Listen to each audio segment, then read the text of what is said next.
Log 1, February 7, 2014. A woman by the name of Lonnie Madden was seen walking to a Party City store, as caught on the camera footage received. Lonnie can be seen walking in and searching through each aisle.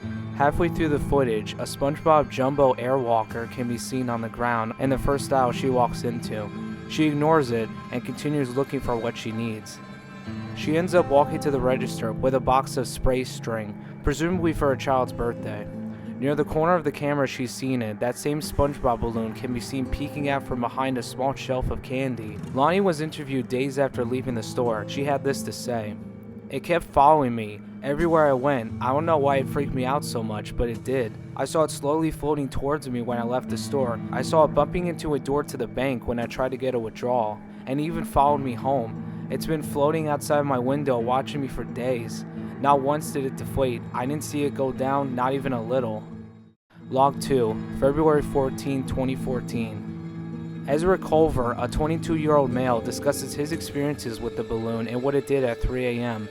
After a house party went down involving plenty of beer and games, he announced that the night was over and that everybody had to go to bed. Later that night, he lie awake in bed and see the airwalker floating near his doorway with the hall light switched on. Ezra would tell us about what went down afterward. "I never bought a damn SpongeBob balloon. I don't know if someone brought it with them or not, but I'm positive I didn't see any of my guests bring one in. Hell, most of my friends don't even like that show. Anyway, I tried to go into sleep, but I heard a fucking whisper in my ear. Something along the lines of, 'I just want you to love me.' I shrieked and fell out of my bed, but it didn't respond back. I didn't even move. I thought I was hallucinating, but I still wanted to get rid of it if that caused the whispers. So I tried locking it out of my house, but then I woke up the next morning and saw it floating in front of my window."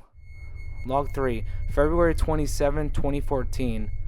Emma May and Tara May explained the situation that went down at a birthday party ran by them for their 2-year-old son.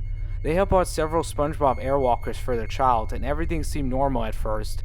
20 minutes after the party started, Terry would walk around with the cake and see every single balloon slowly spinning in a circle above them, with one balloon still grounded but centered.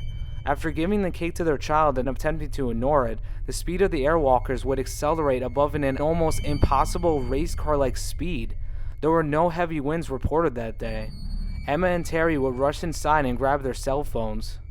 "When we came back outside, every balloon was gone except for the one that was on the ground.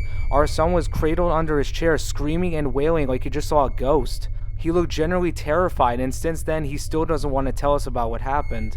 We aren't sure whether it was a supernatural thing or not, but we were never buying those things again, ever." Log 4, March 12, 2014. Interviewee prefers to remain anonymous. He states that his niece came over with a SpongeBob balloon and ended up leaving it there when she left. He'd see it that it was floating into his hallway.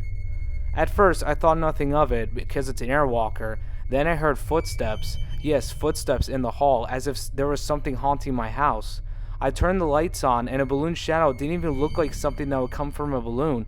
It was tall, bumpy, and looked human-shaped. The shadow raised its hand up to me, which made me wonder if I was having some sort of weird vision. I turned the lights off quickly and rubbed my eyes for a moment before turning them back on. Nothing. No shadow. It didn't even revert back to its original shape." Log 5, April 1st, 2014. This was the last occurrence of whatever this phenomenon was. There was no interview because the victim refused to talk about it.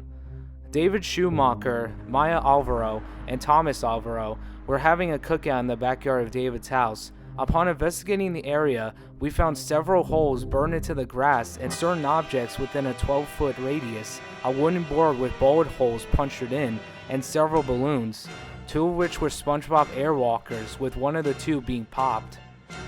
Surrounding the area was a stinging, foaming, acidic material that seemed to have been melted through the porch the victims were standing in front of.